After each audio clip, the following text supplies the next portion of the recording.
Andito tayo ngayon sa Kapitolyo, Pasig. Meron kami nakainan dito, very affordable at sulit. Kaya binalikan namin. Ang pangalan ng restaurant nila ay Jelan Sugbahan at located ito sa number 7 Pioneer Street, Kapitolyo, Pasig. Katabi lang ito ng Rapid Day, malapit lang ito sa Shaw Boulevard.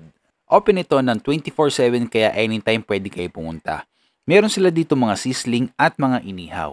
Ang in-order namin dito ay yung kanilang Barkada Bundle S1. 857 pesos yun at good for 4 to 6 person na.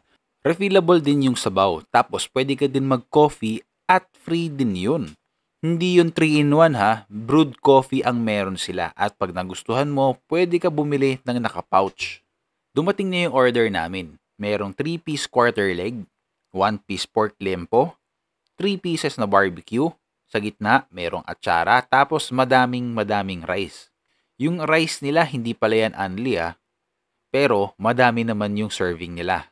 Hindi ka na mabibitin dyan.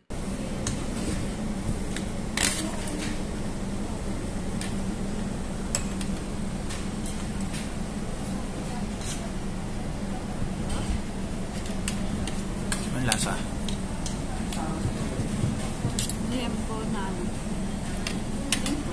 Lempo. Magkano yung ganito? 857. Magkano? 857. 857. Tapos good for ilan? 6 siguro. Depende sa lakas ng kain mo. Ito dalawa yung naano namin for. With sabaw pa. Unli sabaw. Refillable. With coffee after meal. Ano yun? With coffee after meal. Free coffee. Free coffee. Wow. After meal. After meal. Kobe, how is the food? So, what? Super duper good? Oh, again, sige nga, tingnan mo.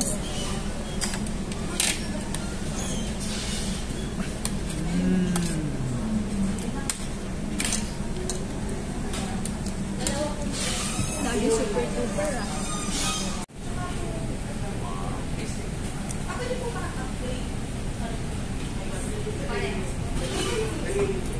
$857, no?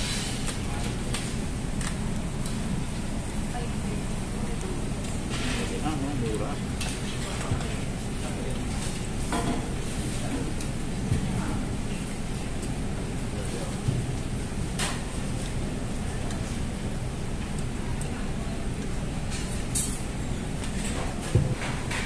Kung mag-order ka nito, may kasamang 3 pirasong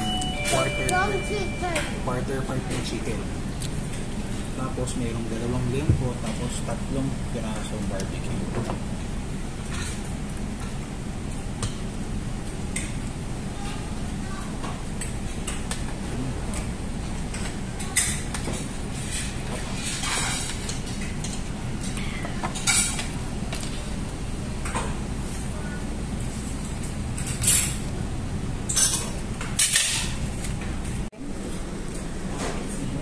Pang ilan na ito? Second. Second na? Ayaw Second coffee. Ada ako nang mag-coffee. Gusto mo ba ng ganitong content na tipid, mura, sulit at honest review sa mga kainan? Tara at i-follow nyo kami. Yun lang. Bye!